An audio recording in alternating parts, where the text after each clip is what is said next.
Bumiyahe pa mula Batangas ang pamilya ni Amor para mamili ng mga bulaklak sa Dangwa ngayong undas. Namili na rin daw sila kahapon pero kulang ang kanilang mga napamili kaya kailangang bumalik. Ramdam daw ang pagtaas ng presyo matapos lang ang isang araw.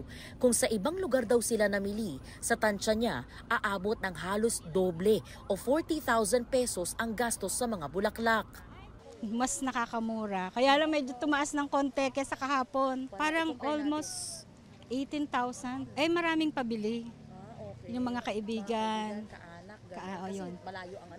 Sayang yung biyahe ng sasakyan. Ayon sa mga nagtitinda, kasabay ng pagdagsa ng mga mamimili sa Dangwa ang talagang pagtaas ng presyo. Doble po talaga ang dami ng tao. Unlike nakarang araw, mas marami po kagabi. Kasikan po talaga. Nakarang linggo po kasi medyo mababa pa po. Unlike kagabi or ngayon po, tumaas na rin po siya ng siguro nasa 20 or 50. Nakakabigbigay po ng tao din po. Per bundle po ang kukunin nila, pang maramihan po. Dito sa Dangwa, nasa 100 pesos ang pinakamurang bulaklak gaya ng Misty Blue, Statis, Gypsy, Alstroemeria, Rice Flower at Hypericum berries.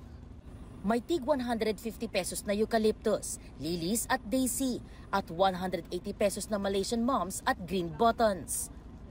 Ang kada tali ng chrysanthemums at Vikings, 200 pesos, habang ang double petal lilies mabibili sa 250 pesos.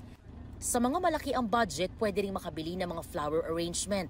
Ang small, nasa 500 pesos. Ang medium, 600 hanggang 800 pesos depende sa klase ng bulaklak.